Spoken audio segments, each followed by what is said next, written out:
Heavy rain across New Mexico has been welcomed in most communities, and parts of the state that were in severe or exceptional drought have been downgraded by the U.S. Department of Agriculture to abnormally dry or moderate drought. But a lot of rain isn't welcomed everywhere. Santa Clara Pueblo has been preparing for rain like this for several years. The Los Conchas wildfire in 2011 left incredible damage to the forest and canyon near the Pueblo, and that increased the risk of flooding, which remains an issue today. New Mexico in Focus producer Sarah Gustavus sat down with leaders from the Pueblo to get an update on current flooding conditions. I'm sitting down right now with Santa Clara Pueblo Governor Michael Chavarria. Thanks for being with us today. Yes. I also have Matthew Tafoya, Forestry Director for Santa Clara Pueblo. Good morning. There's been a lot of rain in New Mexico in the past month. Is that having an impact on the Pueblo? Currently, we are not seeing the type of activities as the past couple of years. Hopefully, we are getting some stabilization within the upper watershed, and that's lessening the impact of these recent rain activities here in, at least for Santa Clara Pueblo.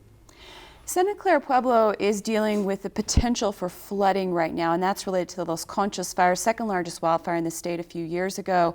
What does that mean for you? There's been water that could come in, could impact the community. Is that a threat to lives and homes and businesses? Yes, that's correct. We do have 5 presidential disaster declarations from the rain events, totaling about 150 million infrastructure damage. And right now, the projects that are ongoing are temporary measures. With these temporary measures, we can't stop the flood, but what we're trying to do is dissipate the energy so that it doesn't impact any more life or homes or infrastructure of Santa Clara Pueblo at this time. Matthew, when you look at the photos from above of the watershed, of the area around Santa Clara Pueblo, it's just incredible what came in from the Los Conchas fire, from the Sierra Grande fire, from these previous fires. How do you describe that to people, this incredible impact? The Los Conchas fire impacted about 50% of our watershed. It burned about 50% of our watershed. Yeah, and so what does that mean now? So now the existing conditions within the canyon, there's hydrophobic soils that still exist. The soils are baked, hardened, and now the resulting rains coming in creates increased runoff. And runoff, this is not just water, this is boulders and logs and things coming in. That sounds scary. Correct. It's just not clear water, it's actually debris flows that we're experiencing.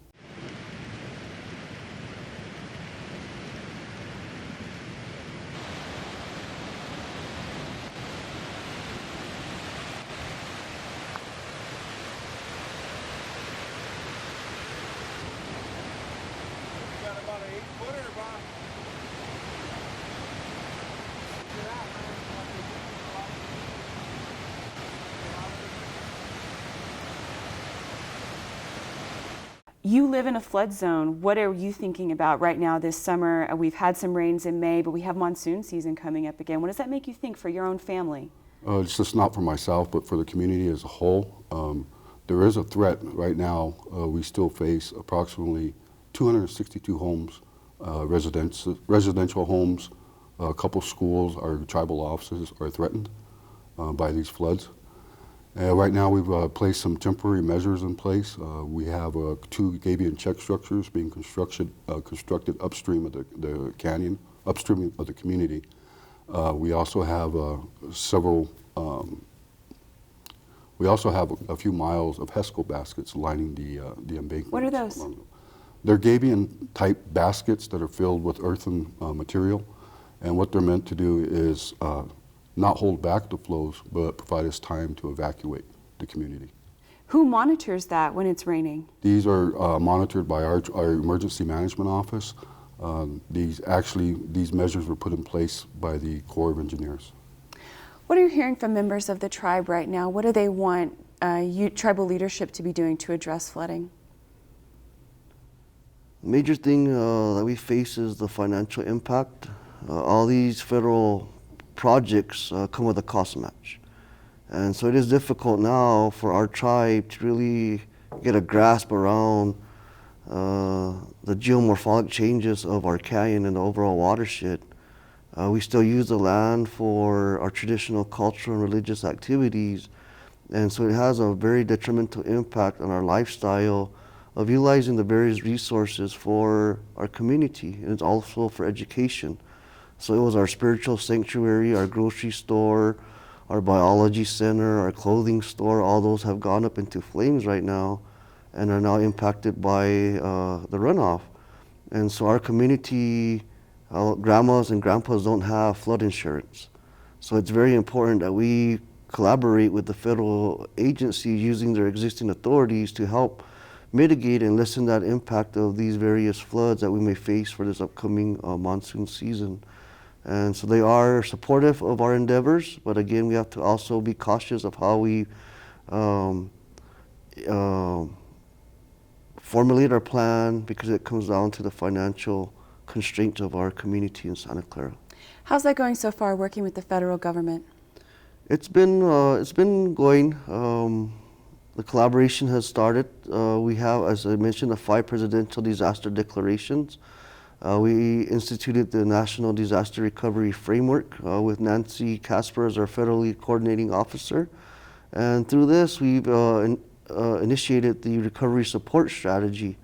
This Recovery Support Strategy outlines your short, mid, and long-term type of projects, and it identifies which federal agency has that authority and maybe those appropriations to assist the Pueblo. So that's our guiding tool and document that's going to assist us from now, maybe into the next 50, 100 years from now. But the Pueblo also has to bring some dollars to the table to make these projects happen. Are you having to take that money away from other social services or programs within the tribe in order to get that money there? Yes, we are, because about 20 million is our cost match that we need to come up with, and we are taking away from our elderly, from our senior citizens, our fire department, law enforcement, social services, Head Start.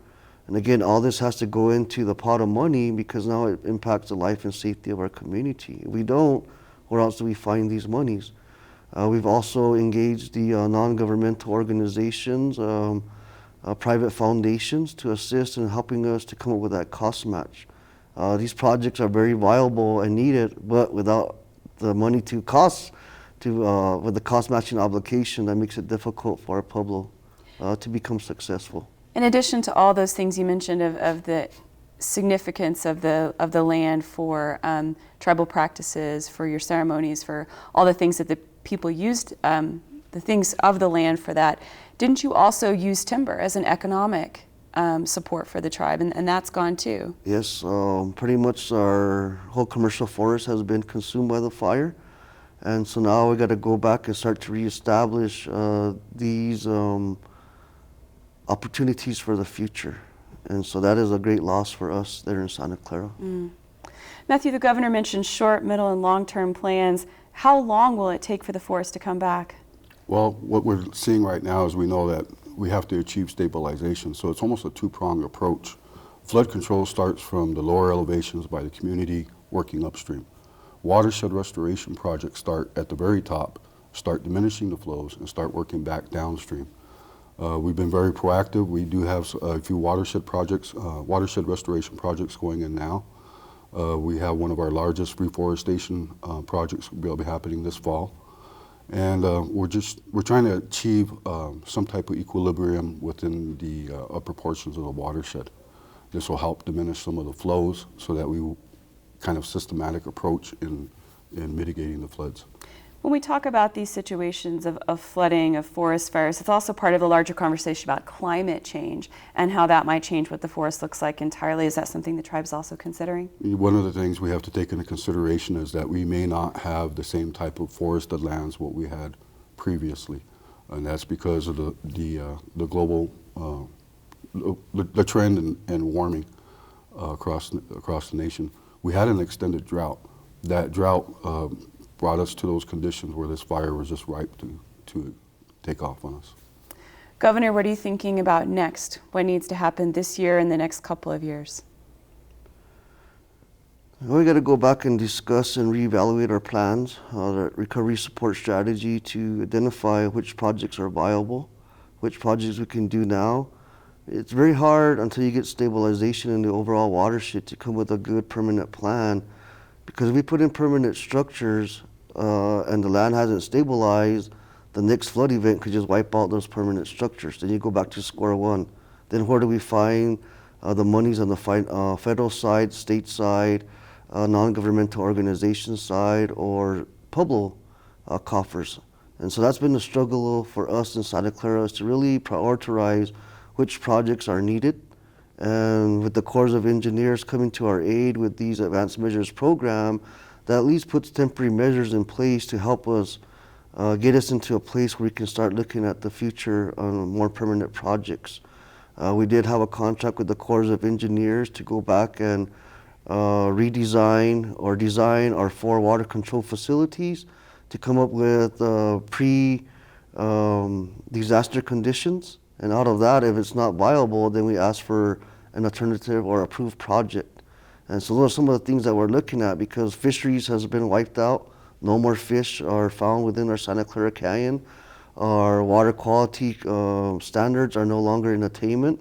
So we got to make sure that those are very 2 important projects, because we use that water and consume at the point of origin. But again, if we can't meet those standards currently, it's going to take a long time until we can get some kind of ground cover to actually stabilize and have those water quality standards come back up to par. I want to end on the people of Santa Clara have been in this place for so long. Your ancestors were there. What is the significance of making sure that it is a place where the generation coming up now and the future generations can be in this particular place? It all goes back to the power of prayer.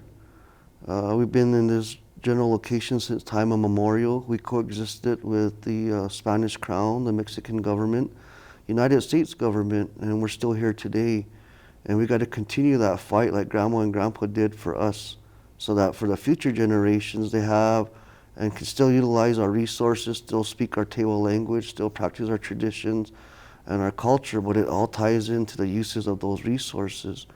And for us, it's very important now, because we have this disconnect now with our children. A lot of our community members haven't even gone into the Santa Clara Canyon. It's their spiritual sanctuary where they go and practice their religion and culture. But because it's so unstable, we're still getting large boulders coming off the hillside. We're still getting whole trees that are falling. So we got to make sure that all the protections are in place to then allow folks to go back and practice their traditions and their culture. And so it's going to be a long time for us. So that's what we got to do, community outreach, and set up other opportunities for our children to have them understand the importance of our lands, since we lived at our ancestral homeland, Apuye Cliffs, and now how we live there in Santa Clara Pueblo, how it relates to the uses of our resources for our lifestyle in Santa Clara. Thank you so much for sitting down with us today and giving us this update on what the tribe's doing right now to address flooding. Thank you.